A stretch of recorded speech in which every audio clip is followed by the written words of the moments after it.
Hello दोस्तों, तो कैसे हैं आप लोग। आई होप आप लोग अच्छे होंगे, मस्त होंगे और अच्छे से फर्स्ट डिवीजन से और अच्छे नंबर से पास आउट होंगे। कोई बात नहीं, पास आउट नहीं भी होंगे, फर्स्ट ईयर में अगर बैक है तो भी कोई दिक्कत नहीं है, लेकिन सेकेंड ईयर में आपको बिल्कुल भी बैक नहीं लगाना है। आज हम लोग हॉस्पिटल एंड क्लिनिकल फार्मेसी इसको हम लोग डिस्कस करेंगे और सेकेंड ईयर में हम लोग आपको 2025-26 वाले बैच को हॉस्पिटल फार्मेसी एंड क्लिनिक को मैं पढ़ाने वाला हूं और सीपीएम मैं पढ़ाऊंगा, जिसमें पिछले साल हमने कुछ इंपॉर्टेंट क्वेश्चन दिए, उनमें से आया था। इतना क्वेश्चन आपको बताया दिया जाएगा कि आप आसानी से पास आउट कर सकते हैं। लेकिन ऐसे बच्चे नहीं, बहुत सारे बच्चे इस बार ऐसा गलती किए हैं कि फर्स्ट ईयर तो बहुत अच्छा पढ़े लेकिन सेकेंड ईयर में आगे बोले कोई नहीं, पढ़ लूंगा यार, पढ़ लूंगा। फर्स्ट ईयर से कई गुना ज्यादा सेकेंड ईयर का बहुत ज्यादा सिलेबस होता है और मेन अगर पढ़ाई बात करें तो सेकेंड ईयर में ही आपका फार्मेसी का पढ़ाई स्टार्ट होता है। रीजन क्या होता है, इसमें आपको दवाई के बारे में, जैसे थेरेपेटिक्स में आप पढ़ते हैं कि कौन सा दवाई किस तरह से काम करेगा, बायोकेमिस्ट्री की हमारे सेल किस तरह से काम करते हैं, दवाई किस तरह से रिएक्शंस करते हैं। फिर हमारे पास हॉस्पिटल में आपको ये चीज़ पढ़ाया जाता है कि हॉस्पिटल किस तरह से बना हुआ है। क्लिनिक आपको कम्युनिटी फार्मेसी में क्या आप डायरेक्ट, जैसे आप खुद का अगर फार्मेसी खोलना चाहते हैं तो किस तरह की चीज़ें करना चाहिए वो पढ़ाया जाता है। या फिर लॉ एंड एथिक्स में आपको ये चीज़ पढ़ाया जाता है कि आपको क्या, आपको कौन से, अगर आपको कोई ऐसा चीज़ करेंगे तो कितना फाइन देना पड़ेगा, या कोई गलत चीज़ कर दे कितना फाइन देना पड़ेगा फार्मेसी में। इन सब चीज़ों के बारे में कंप्लीट इसमें पढ़ना पड़ता है। तो सेकेंड ईयर बहुत इंपॉर्टेंट है आपका, अब से ही सीरियस हो जाओ आप लोग, अब से ही आप ज्वाइन कर सकते हैं। हम लोग का क्लासेस 1 अगस्त से स्टार्ट होगा, तब से ही आप अगर अभी लोगे तो ऑफर में बहुत कम प्राइस में आपको मिल जाएगा। ऐप पे जाके ऑफर अप्लाई करके आप लोग चेक कर सकते हो, कम से कम नहीं तो आपको 1000 रुपये का डिस्काउंट लगभग आपको मिल जाएगा। देखो, इस वीडियो में हम लोग कंप्लीट डिस्कस करेंगे कि हॉस्पिटल में क्या क्या पढ़ना पड़ता है और कितना पढ़ना पड़ता है। एक चीज होता है कि मैं बार बार आपको कहता हूँ कि कहाँ तक हमें जाना है, अगर पता हो तो हम आसानी और इजी से जा सकते हैं। अगर आपको पता ही नहीं कहाँ पे जाना, मैं दुबई हूँ आज, मैं किस तरह से आया कि मुझे पहले पता था, क्लियर था गोल कि हाँ ये चीज करना है, तो अब से ही आपको गोल क्लियर करना है। दिन में मैं नहीं कहता हूँ कितना पढ़ो, दिन में बस अभी 1 घंटा पढ़ो, क्या 1 घंटा, ओनली 1 घंटा अगर आप पढ़ोगे तो गारंटी है अच्छा खासा नंबर से आप पास आउट हो जाओगे। सेकेंड ईयर का बैक लगाना, मान लो कि आपका डी फार्मेसी में एक तरह का कलंक लगाना। रीजन क्या होता है कि सेकेंड ईयर में बैक लगने के बाद 3 साल तो मिनिमम पहुंच जाता और जल्दी से निकलना नहीं पाते, मतलब निकल ही नहीं पाते हो। क्यों? देखो, सेकेंड ईयर कंप्लीट होने के बाद होता क्या है कि आपको एक कंटिन्यूटी खत्म हो जाती है, उस माहौल से आप निकलने लगते हैं। अब यहाँ पे कंटिन्यूटी है तो आप क्या है, आप आसानी से कर सकते हो। तो आपके पास चूज है, आपके पास ऑप्शन है कि आप चाहे इस साल कर लें या फिर आप जो है साल बाद साल कर सकते हैं। क्या आप तैयार हैं? बिल्कुल। तो चलिए हम लोग समझते हैं आसान भाषा में इसको। और एक चीज़ आप लोग कर सकते हैं, हमारे चैनल को आप सब्सक्राइब कर सकते हैं। चलिए यहाँ पे देखा जाए, सबसे पहला जो आपको पढ़ना पड़ता है हॉस्पिटल फार्मेसी। अच्छा, क्वेश्चन मेरा आता है, जैसे मैंने आपको पूछा था कम्युनिटी में, ऐसे पूछ रहा हूँ एक क्वेश्चन। अच्छा, हॉस्पिटल हमें क्यों पढ़ना पड़ता है, क्यों? आप लोग मुझे कमेंट में बताना, आखिर क्यों, क्या जरूरत है फार्मेसी में हमें हॉस्पिटल की जरूरत। हमें तो फार्मेसी में हमें दवाई के बारे में पता होना चाहिए ना, तो हॉस्पिटल के बारे में क्या है। एक फार्मेसी के बारे में बात करें तो 3 तरह का फार्मासिस्ट होते हैं। पहला आता है हॉस्पिटल फार्मासिस्ट, दूसरा आता है क्लिनिकल, तीसरा आता है कम्युनिटी फार्मेसी। हॉस्पिटल फार्मासिस्ट ऐसा फार्मासिस्ट जो आपने कंप्लीट करा, डी फार्मा रजिस्ट्रेशन करा और जॉब करने लगते हैं हॉस्पिटल में, तो उसी को हम लोग हॉस्पिटल फार्मासिस्ट के नाम से जानते हैं। अच्छा, एक बात बताओ, जहाँ पे आप काम करोगे पहले पता तो होना चाहिए ना यार कि किस तरह से ये बना हुआ है, किस तरह का डिजाइन है, तभी तो आप अच्छे तरह से काम कर पाओगे ना। इसीलिए हॉस्पिटल पढ़ाया जाता है कि वहाँ पे कितने बॉडीज होते हैं। आप देखो, आज जो पढ़ाऊंगा ना चीज़ें के लिए, या फिर आज जो सिलेबस जानोगे तो आप भी सोचेगा अच्छा यार मैं तो सिर्फ हॉस्पिटल जाता हूँ, आता हूँ, लेकिन इतने सारे चीज़ उसमें होता है। हाँ होता है, इसी चीज को हम लोग कंप्लीट एक एक करके डिस्कस करेंगे। तो ये इंपॉर्टेंट है क्योंकि इस वाले देखो, सिलेबस अगर सिर्फ याद कर लोगे ना तब भी आप पास हो जाओगे। सिर्फ आपको ये पता होगा कि ये क्या चीज है, क्योंकि इससे बाहर आपका नहीं पूछता है। चाहे आप उत्तर प्रदेश से हैं या आप एमपी से हैं, राजस्थान से, या फिर पूरे ऑल ओवर इंडिया में कहीं से भी हैं, आपको इस सिलेबस से बाहर क्वेश्चन नहीं पूछा जाता। क्योंकि ये जो सारे के सारा फार्मेसी चलाता है वो पीसीआई यानी फार्मा काउंसिल ऑफ इंडिया चलाती है, और वही सिलेबस बनाता है कि भाई क्या पढ़ना और क्या नहीं पढ़ना। सबसे पहले इंट्रोडक्शन में ये पूछता है कि हॉस्पिटल क्या है। हॉस्पिटल क्या है? एक ऐसा संस्था है जिसके अंतर्गत 24 घंटा 7 दिन डॉक्टर और मरीज को ट्रीटमेंट करने के लिए, चीज़ों के लिए सब कुछ प्रेजेंट रहता है, उसी को हम लोग हॉस्पिटल कहते हैं। हॉस्पिटल के बारे में देखा जाए तो हॉस्पिटल के इसमें डिफिनेशन आपको करना है, इसका स्कोप क्या है, मतलब कि इसके अंतर्गत हम लोग क्षेत्र क्या है, क्या क्या करते हैं, क्या क्या होता है, इनके बारे में। फिर यही चीज देखो नेशनल और इंटरनेशनल सिनेरियो, यही चीज सेम टू सेम आप कम्युनिटी फार्मेसी में पढ़ेंगे। मैंने क्या पढ़ा कि अगर आप हॉस्पिटल कंप्लीट कर लोगे तो यही चीज आप क्या कम्युनिटी फार्मेसी भी कंप्लीट आपका चीजें हो जाएगा। बहुत सारे टॉपिक्स है एक दूसरे से मिलता जुलता है। यानी देखो इस सीरीज में इस तरह से बनाया गया कि पहले हॉस्पिटल को जानते हैं, उसके अंदर कम्युनिटी को जानते हैं, फिर उसको कैसे काम करते हैं, किस तरह से दवाई डिस्ट्रीब्यूशन करना, इन सब चीजों को इसी इसमें हमें पढ़ाया था। देखना hospital and clinical pharmacy management, यानी कह सकते हो कि यहाँ पे सिंपल सी बात करें दो चीजों के बारे में हमें पढ़ना पड़ता है। पहले तो हॉस्पिटल आधा और आधा सिलेबस आपको क्लिनिकल फार्मासिस्ट का काम करता है। क्लिनिकल फार्मासिस्ट क्या होता है? ऐसे फार्मासिस्ट जो कि आपको दवाई जो आया, मान लीजिए दो तरह की चीजें होती है। एक दवाई आपने सुना होगा कि कुछ दवाई मार्केट में आने के बाद उसको बैन कर दिया गया गवर्नमेंट में, यानी उसको कंप्लीट बैन कर दिया, उसको उठा लिया। क्यों? उसका काम अच्छा कैसे पता चलता है? वो जो काम करता है या चेक करते रहता है वो हमारे क्लिनिकल फार्मासिस्ट का काम रहता है। किसका? क्लिनिकल फार्मासिस्ट का काम रहता है। देखो इसमें हमें फर्स्ट चैप्टर में इसमें एक चीज और पढ़ना पड़ता है कि हॉस्पिटल का क्लासिफिकेशन कितना है, यानी कितने तरीके का हॉस्पिटल है। फर्स्ट से क्वेश्चन रखा ही रहता है कि डिफाइन हॉस्पिटल, आपको पूछेगा ही पूछेगा, मतलब क्वेश्चन आउट है कि पूछता है कि hospital define hospital and it's classification, कि हॉस्पिटल का क्लासिफिकेशन कितना होता है, कितने तरीके का, और आप ये बताइए कि हॉस्पिटल होता क्या है।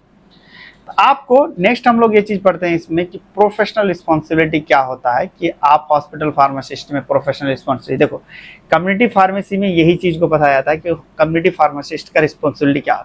आप एक बात बताओ, थोड़ा सा चीजें चेंजेस हो जाता है क्योंकि यहाँ पे हॉस्पिटल का भी इन्वॉल्वमेंट रहता है, वहाँ पे नहीं रहता, वहाँ डायरेक्ट डील करते हैं। यहाँ पे दो तरह के पेशेंट को देते हैं, एक इन पेशेंट एक आउट पेशेंट। लास्ट तक देखते रहिएगा वीडियो, बहुत इंफॉर्मेशन होगा और बहुत मजा आने वाला है। ऐसा नहीं बिल्कुल सीरियस होकर पढ़ेंगे, हंसते खेलते पढ़ेंगे और यूं कट जाएगी सफर हंसते खेलते। चलो यहाँ प्रोफेशनल रिस्पॉन्सिबिलिटी मतलब आप ही को अगर मान लीजिए हम बना दे हॉस्पिटल फार्मासिस्ट, अभी सोच इमेजिन करो आंख बंद करके कि हम हॉस्पिटल में हैं और फार्मासिस्ट है। आपका काम क्या होगा? पहला काम कि दवाई को देना, प्रिस्क्रिप्शन आएगा उसको डील करना, अच्छे से बात करना, किसी को कोई साइड इफेक्ट हो रहा तो उसके बारे में बताना, दवाई किस तरह से लेना, इन सब चीज की जिम्मेदारी रहती है। अब क्वालिफिकेशन के बारे में बात करें तो इंडिया में मिनिमम जो है फार्मासिस्ट के लिए डी फार्मा चाहिए, और यहाँ पे आप चीफ फार्मासिस्ट के लिए बी फार्मा और 1 साल का एक्सपीरियंस चाहिए। अब एक्सपीरियंस रिक्वायरमेंट वही चीज मैंने आपको बता दिया। यहाँ जॉब स्पेसिफिकेशन कि आपका क्या क्या रहेगा। वर्कलोड में हम लोग ये चीज पढ़ेंगे कि एक अगर मान लो कि 50 बेड का फार्मेसी हॉस्पिटल है तो 2 चाहिए या 3 फार्मासिस्ट चाहिए, इनके बारे में हम लोग पढ़ते हैं। और इंटर प्रोफेशनल रिलेशनशिप, हाँ मतलब कि नर्सिंग के साथ आपको अच्छे तरह से, नर्सेस नहीं नर्सिंग वाले स्टाफ से आपको अच्छे से रिस्पॉन्सिबिलिटी, यानी अच्छे से आपको ताल्लुक किस तरह से बनाना चाहिए, डॉक्टर को किस तरह से बनाना चाहिए। एक बात बताओ, आप गए और डॉक्टर से लड़ाई कर, डॉक्टर दवाई लिखवे नहीं किया तो क्या आपको सैलरी कहाँ से देगा हॉस्पिटल वाला? तो आपको क्या सबसे अच्छे तरीके से बात करना चाहिए। अब यहाँ पे देखो यही चीज आता है फिर नेक्स्ट गुड फार्मेसी प्रैक्टिस। यही चीज हम कम्युनिटी फार्मेसी में पढ़े थे। तो इसमें ऐसा होता है कि एक बार आपको हॉस्पिटल में पूछ लेता है 1 साल, तो दूसरे बार आपको कम्युनिटी में पूछ लेता है कि गुड फार्मेसी प्रैक्टिस होता क्या। कुछ नहीं भाई, यही चीज होता है कि गुड फार्मेसी प्रैक्टिस क्या होता है कि FIP ने दिया था, इन्होंने कहा था इसको टोटल 6 एरिया में काम करता है। यानी कि अच्छे तरीके से देना है, दवाई को सही तरीके से देना है, प्रिस्क्रिप्शन अच्छे से पढ़ना है, साइड इफेक्ट सबको बताना है, किसी को कोई एलर्जी है तो उसको रिप्लेस करना है, प्रिस्क्रिप्शन को अच्छे से डील करना है। इन सब चीजों को वो सही तरीके से आपको डील करता है। इसी को हम लोग गुड फार्मेसी प्रैक्टिस के नाम से जानते हैं। अब इसमें आता है हमारे पास जानना होता है कि FIP बेसलमेंट, ये शॉर्ट में क्वेश्चन पूछता है कि, और ज्यादातर यहाँ पे आपको MCQ में पूछता है और फिल इन द ब्लैंक जो यूपी वाले हैं उसके साथ जो MCQ जहाँ पूछते हैं यहाँ पे ज्यादा पूछा जाता है। और ये SP कह सकते हैं एक तरह के लिए अमेरिका हेल्थ जो है फार्मासिस्ट के लिए सोसाइटी है, वो क्या मतलब कह सकते हैं वो फार्मासिस्ट को इंटरनेशनल लेवल पे उसको रिप्रेजेंट करता है, उनके बारे में हम लोग पढ़ते हैं। फिर इसमें हमारे पास NAQS एक तरह का गाइडलाइन है जो गवर्नमेंट हॉस्पिटल के लिए अप्लाई होता है। जैसे कि उन्होंने गाइडलाइन देकर रखा तो सही तरीके से फॉलो हो रहा है या नहीं हो रहा, उन चीजों के बारे में हम लोग पढ़ते हैं। और NABH क्या होता है, ये एक तरह कह सकते हैं नेशनल जो है एक तरह का बोर्ड है, जो एक एडिशनल बोर्ड है। ये एक काम करता है कि आपको कोई हॉस्पिटल है, ये प्राइवेट और गवर्नमेंट दोनों में काम करता है, इवन ब्लड बैंक में भी काम करता है। ये चेक करता है हॉस्पिटल को आके हर तरह का पैरामीटर देखता है कि क्या ये सही तरीके से फुल कलर कर रहा, चीजें सर्विस सही तरीके से दे रहा, क्लीनिंग सही तरीके से करता, उसके बाद ही ये वेरीफाई उसको करता है। उसी को हम लोग NABH, आपने देखा होगा बहुत सारे हॉस्पिटल में NABH वेरीफाइड या फिर एक एडिशनल A ग्रेड A, वो क्या होता है, वो यही चीज होता है कि इसको पहले से चेक किया होता है। अब देखो जो चेक किया उसका फायदा क्या होता है, उसको LIC वाला अच्छे मिल जाते हैं, ट्रस्ट अच्छा मिल जाता है। आपने देखा होगा नामी ग्रामी जो हॉस्पिटल होता है उसके पास पेशेंट ज्यादा लेते हैं तो पैसा भी ज्यादा लेता है, इंश्योरेंस वाले भी लोग वहाँ पे अट्रैक्ट होते हैं और इजिली से उसे अप्रूव कर देते हैं, क्योंकि यहाँ पे फर्जीवाड़ा होने के चांसेस कम रहता है। क्यों? क्योंकि यहाँ पे जो है चेक करते रहता है हर 6 महीने में, 3 महीने। अब यहाँ पे आता है role of pharmacist. Role of pharmacist का क्या है? रोल ऑफ फार्मासिस्ट का यही चीज है कि अच्छे से बात करना, दवाई देना, इन सब चीजों को, इंटर प्रोफेशनल और भी चीजें इसमें हम लोग जब चैप्टर में पढ़ेंगे तो कंप्लीट डिटेल हम आपको बताएंगे। फिर आता है हमारे पास डिफरेंट कमिटी। देखो सबसे पहले हॉस्पिटल जब हम लोग बनाते हैं उसके बाद दूसरा स्टेप होता है कमेटी बनाना। किसी चीज का अगर कमेटी नहीं बनाओगे, मैनेजर नहीं बनाओगे, एक टीम नहीं बनाओगे तो चीजें नहीं हो पाता है। एक टीम से ही, एक बात बताओ, एक तो कोई काम कर रहे अकेले कितना करोगे, लेकिन 10 लोग मिलकर कितना होगा, यूं कर दोगे। तो यही चीज क्या होता है कि सबसे पहले हम लोग हॉस्पिटल बनाने के बाद हम लोग करते हैं PTC कमेटी। और ये क्वेश्चन बहुत इंपॉर्टेंट है, PTC कमेटी के बारे में पूछता ही हर साल की defined PTC committee and its function.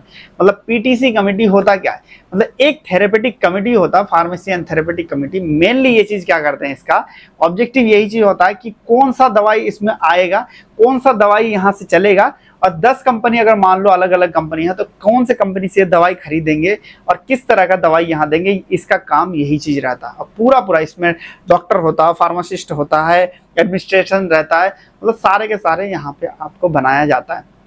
फिर आता हॉस्पिटल फॉर्मूलरी। हॉस्पिटल फॉर्मूलरी बहुत बच्चे कंफ्यूजन होते हैं, यार हॉस्पिटल फॉर्मूलरी कुछ नहीं होता है। जब PTC बन जाता है तो वही जो है दवाई का, किसी हॉस्पिटल में कौन सा दवाई आएगा और कौन सा दवाई यहाँ पे चलेगा, उसी को ही हम लोग हॉस्पिटल फार्मेसी कहते हैं। यानी उस हॉस्पिटल में कौन कौन सा दवाई है उसका जो लिस्ट है उसी को हम लोग हॉस्पिटल फॉर्मूलरी के नाम से जानते हैं। अब यहाँ पे पूछते हैं हम लोग, फिर जानते हैं कि प्रोसीजर क्या क्या होता है डेवलपमेंट के लिए।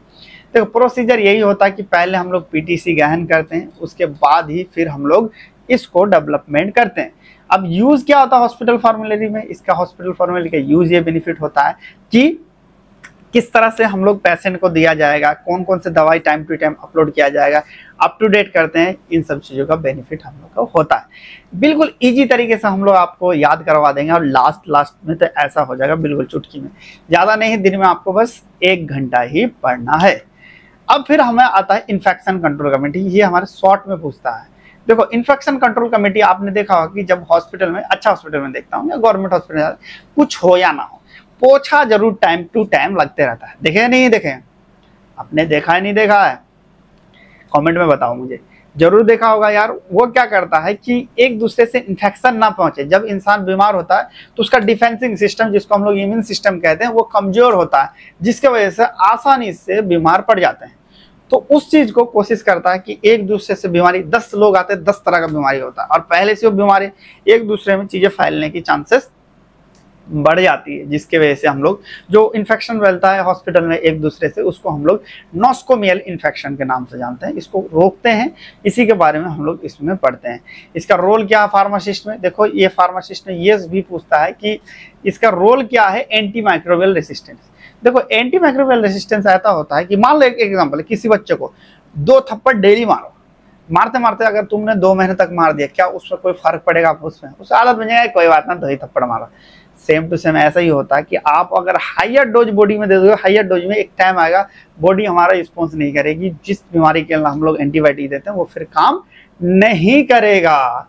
इसी को हम लोग कहते हैं एंटीबायोटिक रेसिस्टेंस। ठीक है, चलो नेक्स्ट हम लोग इसमें पढ़ेंगे चैप्टर में कि सप्लाई चेन क्या होता है और इन्वेंट्री कंट्रोल। मतलब हम लोगों ने क्या देखा, पहले हॉस्पिटल देखा, जब हॉस्पिटल बन गया फिर हम लोग कमेटी बना दिए।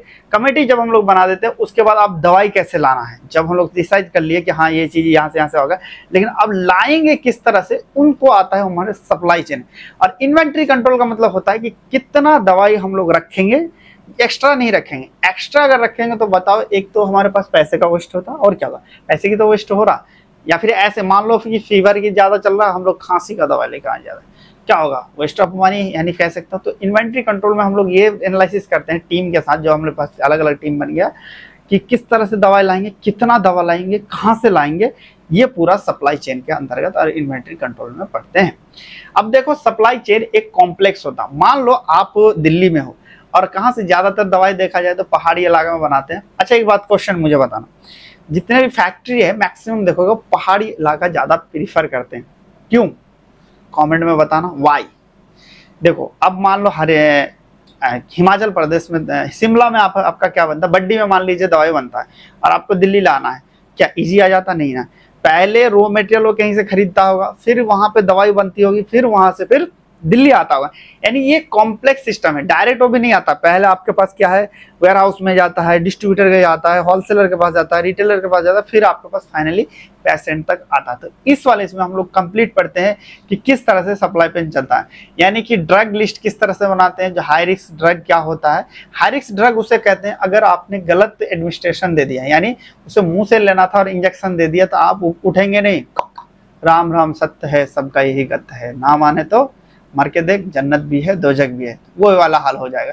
अब इमरजेंसी ड्रग ऐसा होता है कि जैसे इमरजेंसी कंडीशन में हम लोग देते हैं एट्रोफिन देते हैं, ये सारी चीज के। शेड्यूल H1 ड्रग ऐसा ड्रग या ऐसा एंटीबायोटिक जिसको हम लोग विदाउट प्रिस्क्रिप्शन नहीं दे सकते हैं। NDPS ड्रग जो नार्कोटिक ड्रग्स होते हैं, जो नींद के लिए यूज करते हैं, बेहोश के लिए, दर्द के लिए यूज करते हैं, वो हमारे NDPS के अंदर आता है। इसी में ही हम लोग जब लिखा जाता है NDPS तब हम लोग NRX इसमें लिखते हैं। अब रिजर्व एंटीबायोटिक जो ऐसा एंटीबायोटिक जो हम लोग जब कोई एंटीबायोटिक काम करना छोड़ देता है तब उस कंडीशन में हम लोग इस तरह का एंटीबायोटिक को देते हैं, इसके बारे में हम लोग पढ़ते हैं। फिर आता है कि जब हम लोग दवाई खरीदते हैं तो क्या क्या प्रोसीजर होता है, कि क्या यूं तुरंत हो जाता? नहीं यार, कॉम्प्लेक्स सिस्टम है एक कह सकते हैं। पहले हम लोग दवाई का सिलेक्शन करते हैं, फिर उसको शॉर्ट टर्म और लॉन्ग टर्म और फिर टेंडर प्रोसेस से हम लोग इसको कोटेशन कर दें। अब मतलब कि अलग अलग इसमें से पूछते हैं कि भाई तुम्हारे, आपने देखा होगा अगर मेडिकल स्टोर होते हैं वो देखे जाता पर्चा कि हमारे यहाँ से खरीदे तो ये चीज़ है, हमारे यहाँ से खरीदे तो ये चीज़ सारा है।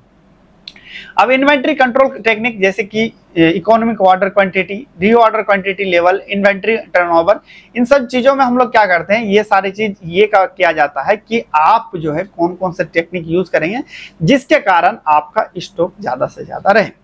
अब inventory management of central drug store, मतलब कि सेंट्रल ड्रग में जो रखते हैं दवाई तो किस तरह से रखा जाता है, स्टोरेज के लिए कंडीशन कौन कौन से मेथड यूज करते हैं, डिस्ट्रीब्यूशन क्या होता है, मेंटेन किस तरह से। देखो कोल्ड चेन आपने देखा होगा कि वैक्सीन जो देते हैं, वैक्सीन देते हैं, देखा पोलियो का दवाई खाया हो ना, खाया नहीं क्या, मीठा मीठा थोड़ा सा लगता है, अच्छा लगता है, तो यानी कह सकते हो उस तरह का जेट उसमें ठंडा रहने की जरूरत होती है। तो उसको कैसे एक बॉक्स में रखते हैं, उसके बाद हम लोग उसको चलाते हैं, तो उसके बारे में हम लोग पढ़ते हैं कि किस तरह का बॉक्स होता है, वो काम कैसे करता है, कितने घंटे तक वो ठंडा रखा जाता है, इन सब चीजों के बारे में पढ़ते हैं। अब आता है next FEFO FIFO FIFO method, मतलब first expiry first out, first in first out. ऐसा चीज जिसको हम लोग पहले लाते हैं उसको पहले आउट करते हैं, जिसको पहले लाया उसको पहले, या फिर जो पहले एक्सपायर होता है उसको पहले ही हम लोग खत्म करते हैं। इन सब चीजों के बारे में हम लोग इसमें पढ़ते हैं। अब देखते हैं कि एक्सपायरी जो ड्रग होता है उसको हम लोग किस तरह से करते हैं। देखो एक्सपायरी ड्रग हो गया, नशे वाली ड्रग है, नशेड़ी लोग ऐसे होते हैं यार, उसको कुछ नहीं दिखता, उसको सिर्फ वही चीज टारगेट रहता है, I have to take this medicine, मतलब उसकी बॉडी ऐसी रिक्वायरमेंट हो जाती है यार, चाहिए ही चाहिए। जैसे किसी से तुम लगाव कर लेते हो ना, मेंटेलिटी, मान लो 4-5 साल से प्यार कर रहे हो और उसके बिना अगर लड़ाई हो जाए तो कैसा लगता है, मन करता है ना कि दिमाग कैसी जैसी हो जाती है ना, होता नहीं होता, बताना मुझे कमेंट में, हर किसी के साथ होता है लगभग। तो ऐसा क्या है कि उसी तरह सेम टू सेम समझो कि जो लोग नशा करते हैं ना वो भी मजबूर है यार, उसको हम गाली देते हैं, ये चीज गलत है, उसका बॉडी ही ऐसा चीज हो जाता है, उसको हमें चाहिए कि उसको सेंटर पे ले जाए, नशा मुक्त केंद्र में, और उसको धीरे धीरे खत्म करें, ठीक है। अब क्या है, इनको हम लोग जो एक्सपायर जो ड्रग होते हैं उसको अच्छे तरह से कहीं मिट्टी में गाड़ देते हैं, कभी कभी उसको जला देते हैं, इन सब चीज़ों के बारे में पढ़ते हैं। स्पेशली हम लोग नार्कोटिक ड्रग यानी कह सकते हैं जो नशेली दवा होती है, या साइटोटॉक्सिक जैसे कि हम लोग कैंसर ट्रीटमेंट करने वाली दवाई, इन सब चीज़ों को। और डॉक्यूमेंटेशन यानी कह सकते हैं जब हम लोग क्या क्या डॉक्यूमेंट की जरूरत पड़ती है जब हम लोग खरीदते, इन सब चीज़ों को हम लोग इसमें पढ़ते हैं। अब देखो, अब नेक्स्ट हम लोग को पढ़ना पड़ता है ड्रग डिस्ट्रीब्यूशन। हमने पहले हॉस्पिटल के बारे में पढ़ लेते हैं फर्स्ट, फिर हम लोग ये चीज़ पढ़ते हैं कि किस तरह से हम लोग मैनेजमेंट करना, किस तरह से हमें सप्लाई चेन लाना है, फिर हम लोग देखते हैं कि ड्रग को किस तरह से डिस्ट्रीब्यूशन करते हैं। देखो ड्रग डिस्ट्रीब्यूशन यानी कह सकते हैं पेशेंट दो तरह का होता है हॉस्पिटल में, एक तो पेशेंट आता है, दिखाया और चला गया, उसको हम लोग आउट पेशेंट के नाम से जानते हैं। जैसे इंडिविजुअल डॉक्टर बनाओ, उसमें भी हम लोग जानते हैं। एक होता आया और 2-3 दिन के लिए एडमिट हो जाता, उसको हम लोग इन पेशेंट के नाम से जानते हैं। देखो, इसमें हम लोग डेफिनेशन के बारे में पढ़ना पड़ेगा, फिर इसका एडवांटेज क्या है, डिसएडवांटेज क्या है, किसके बारे में। इंडिविजुअल प्रिस्क्रिप्शन ऑर्डर मेथड एक ऐसा मेथड होता है जिसमें हम लोग अलग अलग पेशेंट के लिए अलग अलग देते हैं। एक क्वेश्चन आता समझे, मान लो ये 4 फ्लोर का आपका क्या है, 4 फ्लोर का हॉस्पिटल है, नीचे ग्राउंड फ्लोर में आपका फार्मेसी है, और हर फ्लोर में हर मरीज को अगर मान लो फार्मासिस्ट ही देने के लिए जाए तो नीचे क्या, कौन देगा दवाई, बचाए कौन देगा, क्वेश्चन नहीं आता। नीचे को मान लो फार्मेसी से बार बार ऊपर देने के लिए जाएगा। इसीलिए पहले ही ये चीज हम लोग पढ़े ना कि इंटर प्रोफेशनल, इसमें हमें नर्सिंग का सहारा लेना पड़ता है। आपने देखा होगा कि हर फ्लोर में एक स्टेशन से बना रहता है जिसमें नर्सेस बैठती है, जिसको हम लोग नर्सिंग स्टेशन के नाम से जानते हैं। क्या जानते हैं? नर्सिंग स्टेशन के नाम से हम लोग जानते हैं। उसमें हम लोग क्या करते हैं कि दवाई जिस पेशेंट का है उसको पहले से ही हम लोग वहां पे पहुंचा देते हैं। ठीक है, फिर आता है इसमें अलग अलग मेथड, फ्लोर स्टॉक मेथड हम लोग पढ़ना पड़ता है, यूनिट डोसेज सिस्टम पढ़ना पड़ता है, और बास्केट ड्रग बास्केट मेथड के बारे में हमें पढ़ना पड़ता है। अब देखो डिस्ट्रीब्यूशन हमें फिर क्या है, कुछ डिस्ट्रीब्यूशन जैसे कि IICU NICU जो इमरजेंसी वार्ड होता है उसका डिस्ट्रीब्यूशन हम लोग अलग तरीके से करते हैं। क्या है? उसका डिस्ट्रीब्यूशन हमें अलग तरीके से करना पड़ता है। क्यों? क्योंकि इसका दवाई और उसका दिल अलग होता है। इमरजेंसी कंडीशन में ये चीज ऐसा होता है कि थोड़ा सा अगर लेट किए तो बंदा उठता नहीं है, उठ जाता, तो वही वाली चीज है। फिर आता है हमारे पास ऑटोमेटिक डिस्पेंसिंग सिस्टम, जो फॉरेन में, दुबई में भी, यहाँ पे अगर देखा जाए तो कुछ चीजों में जगह पे बहुत सारे यूज होता है। प्रिस्क्रिप्शन इधर से डालो, रोबोट ही खुद को आपको दवाई दे देता है। फिर आता है डिस्ट्रीब्यूशन नार्कोटिक और साइकोट्रिक के लिए। देखो ये बहुत अलग होता है, इसके लिए हम लोग डबल लॉक रखते हैं, यानी इसको जो प्रोफेशनल या फिर जो गाइडलाइन बना हुआ कि इसमें डबल लॉक करके रखते हैं, 2 ही चाबी रखा जाए, इसमें अच्छे तरीके से रिकॉर्ड हो, कम से कम 3 साल का रिकॉर्ड आपको इसमें होना चाहिए कि किसको दवाई दिया, वो रिकॉर्ड आपको होना चाहिए। इन सब चीजों के बारे में पढ़ते हैं। चलिए, फिर हमारे पास हम लोग ये चीज करते हैं कि कंप्यूटर मतलब कंपाउंडिंग इन हॉस्पिटल, हॉस्पिटल में किस तरह से कंपाउंडिंग करते हैं, बल्क कंपाउंडिंग, IV मिक्सर किस तरह से करते हैं, इनकम्पेटिबिलिटी क्या होता है, टोटल पेरेंटल नोटेशन। देखो टोटल पेरेंटल नोटेशन ये बहुत इंपॉर्टेंट है, आपका ये क्वेश्चन पूछता है। ये होता क्या इसमें कि आपने देखा होगा पाइप से दवाई देता है, उसी को हम लोग क्या कहते हैं, जो जब बेहोश हो जाए या तो फिर आपका गैस्ट्रिक जो पेट है वो डाइजेशन सही तरीके से नहीं कर पाए, तो उस कंडीशन में हम लोग TPN देते हैं। अब आता है हमारे पास, ये आता है कि रेडियो फार्मास्यूटिकल। इसमें एक क्वेश्चन तो आपका फिक्स है, रेडियो फार्मास्यूटिकल ऐसा चाहिए, रेडियो प्लस फार्मास्यूटिकल। इसमें 2 चीज होता है। रेडियो का मतलब ऐसा दवाई जो रेडिएशन के लिए यूज करते हैं, और उसी के रेडिएशन के साथ हम लोग दवाई डाल देते हैं, जिसके कारण हम लोग एक बेनिफिट उठा लेते हैं। मतलब ऐसा एलिमेंट जिससे रेडिएशन अपने आप को निकलता है, तो हमें पता चल गया भाई वो रेडिएशन निकलता है तो हमारे सेल में आसानी से पेंट्रेशन करता है, यानी आसानी से चलाता है। हम ऐसा क्यों ना करें कि उसी रेडिएशन में दवाई दे दे और उसके साथ साथ आसानी से ये पेंट्रेशन कर जाए, तो उसी को हम लोग रेडियो फार्मास्यूटिकल कहते हैं। मेनली हम लोग कैंसर के केस में इसका यूज करते हैं। किसमें? कैंसर के केस में, कैंसर का ट्रीटमेंट। इसमें पूछता है कि define radio pharmaceutical and storage condition of radio pharmaceutical. देखो कैंसर का ट्रीटमेंट करता है तो आपको एक चीज पता होगा, प्यार जितना आपको सुकून देती है ना बेटा, उतना ही दुख देती है। पता है नहीं है पता है। चलो इसके लिए क्या है, हमें स्टोरेज कंडीशन बहुत अच्छे तरीके से रखना पड़ता है। क्यों? रीजन ये होता है कि इसके लिए हमें एक पूरा वाल बेकर करके या फिर सही तरीके से चीजों को फॉलो करके रखना पड़ता है। अब आता है हमारे पास application of computer in hospital pharmacy practice, electronic health record and software use in pharmacy. हमें ये चीज पढ़ना पड़ता है कि एप्लीकेशन कौन कौन से होते हैं, जैसे कि मार्ग यूज करते हैं, अलग अलग सॉफ्टवेयर यूज करते हैं। फिर इलेक्ट्रॉनिक हेल्थ रिकॉर्ड क्या होता है कि इसी चीज को, जैसे कि ऑनलाइन चीजों को हमने डेटा स्टोर कर देते हैं, उसी को हम लोग इलेक्ट्रॉनिक हेल्थ रिकॉर्ड के नाम से जानते हैं। अब सॉफ्टवेयर यूज के बारे में, कुछ सॉफ्टवेयर के बारे में भी हम लोग पढ़ते हैं इनके बारे में डिटेल में इस चैप्टर में। देखो इसी तरह अगर आपको और भी, हम लोग 1 तारीख से स्टार्ट करने वाले हैं, एकदम अभी ऑफर चल रहा है। अभी ऑफर जाने के लिए तुरंत हमारे ऐप को डाउनलोड कर सकते हैं और अच्छा खासा डिस्काउंट कर सकते हैं। सबसे पहले आपको क्या क्या मिलेगा, आपको एक चीज मिलेगा रिकॉर्डेड वीडियो, जो बिल्कुल देखो सेकेंड ईयर में आपको मैं कहता हूँ कहीं से भी पढ़ो, आप एक चीज याद रखना कि सबसे पहले कि कभी भी बैक मत लगाना सेकेंड ईयर में। सेकेंड ईयर का बैक लगाना मतलब कि जिंदगी का ऐसी तैसी करना। डी फार्म आपका 3 साल पहुंच जाएगा, कभी कभी फिर बैक लग गई तो 4 साल। सेकेंड ईयर में एक सब्जेक्ट में भी 1 नंबर से भी बैक लग गया ना तो आप ईयर मतलब कि समझो 1 साल बर्बाद है। रिवैल्यूएशन में अगर नहीं निकला तो आपका 1 साल बर्बाद है, इसीलिए सीरियस हो जाओ।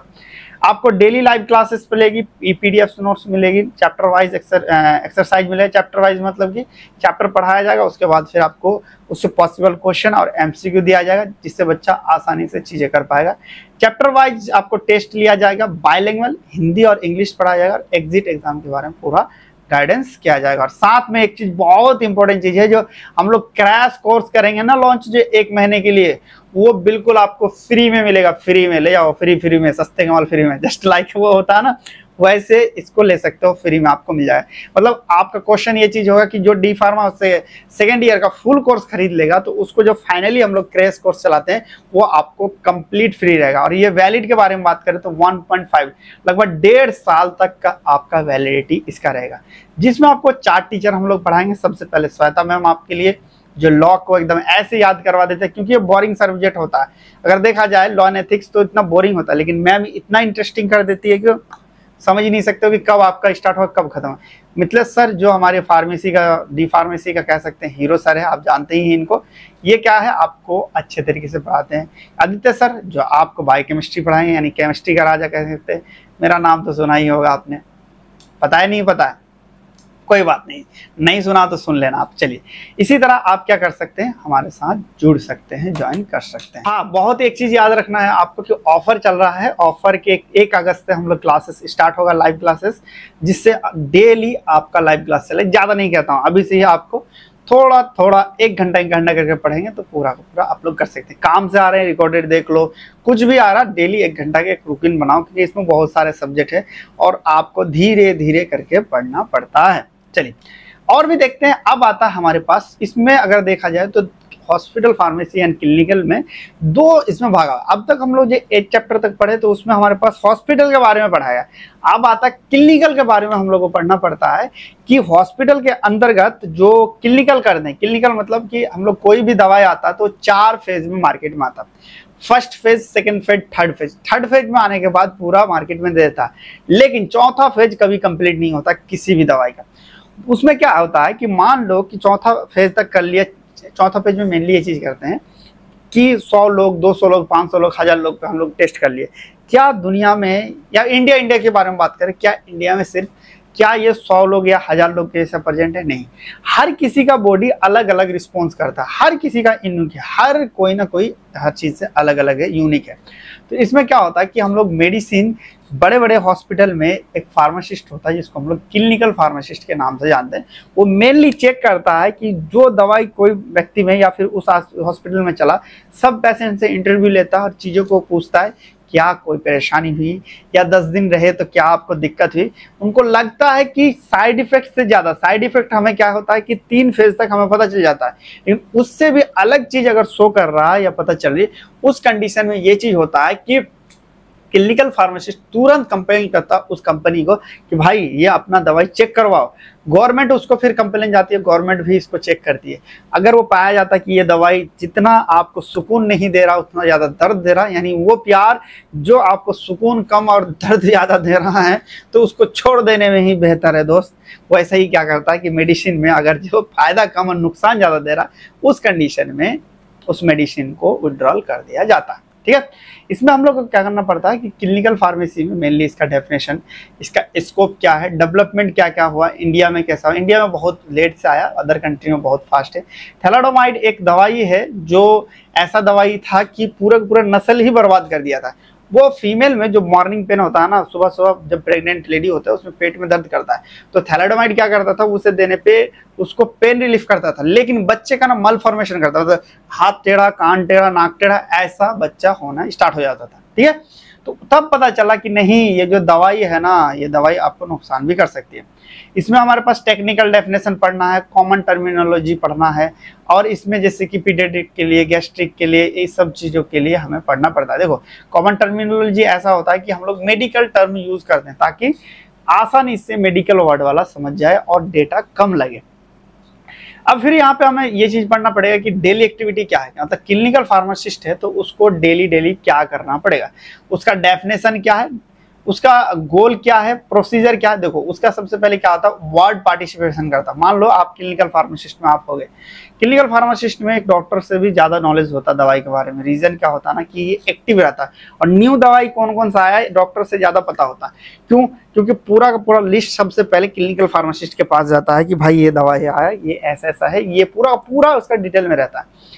अब वार्ड पार्टिसिपेशन मतलब क्या है, जितना हॉस्पिटल में है वो अपने टीम के पास चाहे फिर अकेले जाएगा और पूछेगा, एक से इंटरव्यू लेगा, पूछेगा कैसा रहा ये दवाई लिए, किसी को खुजली तो नहीं है, किसी की एलर्जी तो नहीं है, इनके बारे में पूछे। फिर ट्रीटमेंट चार्ट रिव्यू, मतलब कि 10 दिन कोई से है तो 10 दिन में कौन कौन से दवाई दे रहा है, क्या क्या इसमें प्रॉब्लम आ रही है, इन सब चीजों के बारे में। एडवर्स ड्रग रिएक्शन मॉनिटरिंग, मतलब कोई ऐसा तो नहीं जितना साइड इफेक्ट है उससे ज्यादा इफेक्ट से ज्यादा साइड इफेक्ट दे रहा। फिर ड्रग इन्फॉर्मेशन और पॉइजन इन्फॉर्मेशन। मेडिकल हिस्ट्री की, इसका मेडिकल हिस्ट्री से क्या है कि मतलब पुराने में क्या रहा। फिर पेशेंट काउंसलिंग करते हैं। पेशेंट काउंसलिंग मतलब कि वही चीज 10 दिन से बाबा आप होते के बाद बताओ कोई दवाई चल रहा है एबीसी नाम से, तो उसमें ये चीज करते हैं कि मान लो ये नाम का कोई दवाई है तो उसमें जो है सिंपल सी बात करें तो वो क्या आपने जो लिया 10 दिन में क्या क्या आपको निकले, वो कहेगा बेटा इसे लेने के बाद ना बड़ा बेचैनी सा हो जाता, रात को नींद नहीं आते, बार बार हमें यूरिन करने के लिए जाना पड़ता है। वो आपको क्या काउंसलिंग से ही पता चलता। फिर inter professional collaboration. Inter professional मतलब कि देखो वो नर्सेस से आपको कोलैबोरेट करता है, नर्सेस से डेटा पूछता है कि भाई बताओ कि नर्सेस मैम बताइए कि ये जो पेशेंट चीजें चल रहा था इसमें कोई साइड इफेक्ट तो नहीं, चीजों के बारे में पूरा पूरा बताता है। फिर आता फार्मास्यूटिकल केयर। फार्मास्यूटिकल केयर के बारे में बात करें, फार्मास्यूटिकल केयर होता क्या, देखो क्लिनिकल फार्मेसी में हम लोग जो देखते हैं कि पूरा का पूरा एक कम्युनिटी या फिर 10 लोग 100 लोगों को भर करते हैं। फार्मास्यूटिकल केयर में एक चीज करते हैं कि हर दग पे हर लोग, कोई एक 10 लोगों को वो प्रॉब्लम नहीं कर रहा लेकिन एक पार्टिकल लोगों को प्रॉब्लम कर रहा है वो दवाई। उस दवाई का हम लोग क्या करते हैं, एक उस वाले बंदे को अच्छे तरीके से अकेले हम लोग उसका चेक भाल देखभाल सब कुछ करते हैं, उसी को हम लोग फार्मास्यूटिकल केयर के नाम से जानते हैं। इसका पूरा प्रोसीजर को पढ़ते हैं, प्रिंसिपल को पढ़ते हैं और किस तरह से केयर करना इनके बारे में हम लोग जानते हैं। फिर आता नेक्स्ट आता हमारे पास medication therapy management and home review. ये फार्मास्यूटिकल केयर के अंदर ये आता है कि कोई मेडिसिन है तो किस तरह से मैनेजमेंट करना है, होम मेडिकेशन रिव्यू क्या, इनके बारे में पढ़ते हैं। अब आता हमारे पास, इसमें पूछा गया था इस साल ही क्वेश्चन कि आप क्लिनिकल लेबोरेटरी टेस्ट कौन कौन सा हम लोग करते हैं, हेमेटोलॉजी और हेमेटोलॉजी के बारे में यही पूछा गया था। देखो हेमेटोलॉजिकल मतलब क्या है, इस चैप्टर में मेनली हमें डिफरेंट टेस्ट के बारे में पढ़ता है। देखो ये चीज अगर इस वाले चैप्टर को अच्छे से पढ़ लिया ना तो कोई भी ब्लड रिपोर्ट आप यूं बता दो कि हाँ इसको ये प्रॉब्लम हो रहा है। इस वाले चैप्टर में हम लोग सीबीसी के बारे में पढ़ते हैं कि ब्लड में कितना क्या चीज होना चाहिए, एलएफटी के बारे में पढ़ते हैं, केएफटी के बारे में पढ़ते हैं मतलब कि आपका किडनी सही से पढ़ रहा नहीं, थायराइड टेस्ट के बारे में पढ़ते हैं और टेस्ट जो है कार्डियक डिसऑर्डर, जैसे कि कार्डियक से रिलेटेड जो डिसऑर्डर होता है उनके बारे में पढ़ा जाता है। इलेक्ट्रोलाइट बैलेंस के बारे में पढ़ते हैं, पल्मोनरी टेंस जो लंग्स के बारे में चीजों के बारे में हम लोग इस चैप्टर में पूरा कंप्लीट जानते हैं। तो डिटेल में पढ़ते हैं, बिल्कुल मस्त मौजा करके याद भी करते हैं किस तरह से क्या क्या चीजें करना पड़ता है।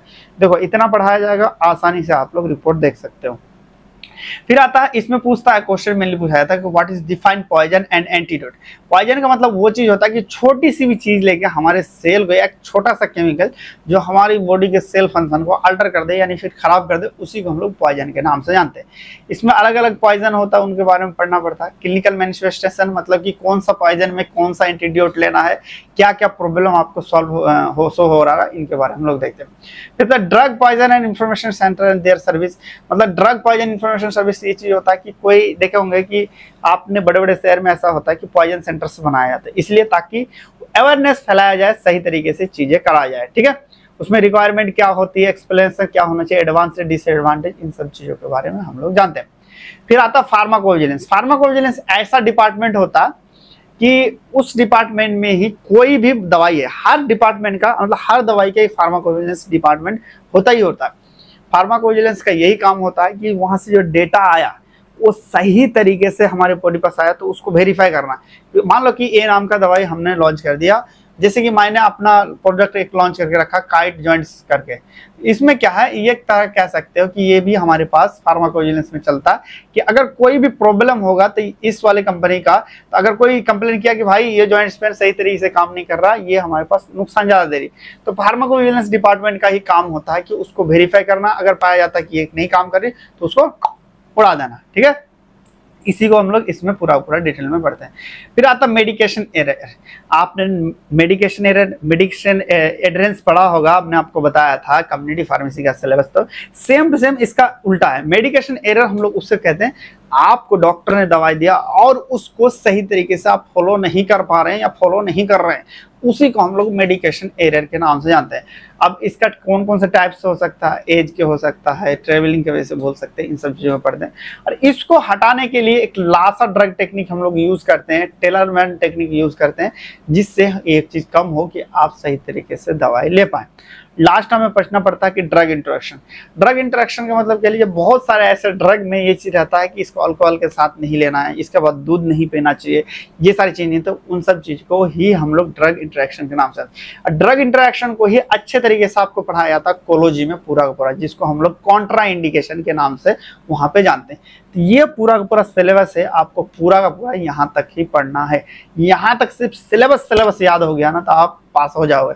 रीजन क्या है कि इतना जितना टॉपिक के बारे में हमने बताया, थोड़ा थोड़ा भी लिख दोगे तब भी आप पास हो जाओगे। तो इसको हम लोग 1 तारीख से बैच कंप्लीट स्टार्ट होने वाला है। ऑफर के तहत बहुत कम प्राइस में आपको मिल रहा है, और उसके लिए आप हमारे ऐप को डाउनलोड कर सकते हैं और यहाँ पे नेम भर के यहाँ पे जैसे जाएंगे कोर्सेस स्टोर में, यहाँ पे जाके परचेस कर सकते हैं। कोई भी क्वेरी हो, नंबर है, और मेरे से कोई क्वेश्चन हो तो ये इंस्टाग्राम आईडी है, इससे आप कर सकते हैं। बहुत सारे बच्चे को आप अगर चाहते हैं कि मुझे दुबई आना, जो मैं करंट में दुबई हूँ, तो किस तरह से आप आ सकते हैं, कौन कौन सा एग्जाम होता है, DHA किस तरह से देना है, रिक्वायरमेंट क्या है, तो पूरा का पूरा चीज़ें आप हमारे साथ फॉलो कर सकते हैं। तो चलिए दोस्तों, मिलेंगे फिर नेक्स्ट वीडियो में, तब तक के लिए बाय बाय, टेक केयर।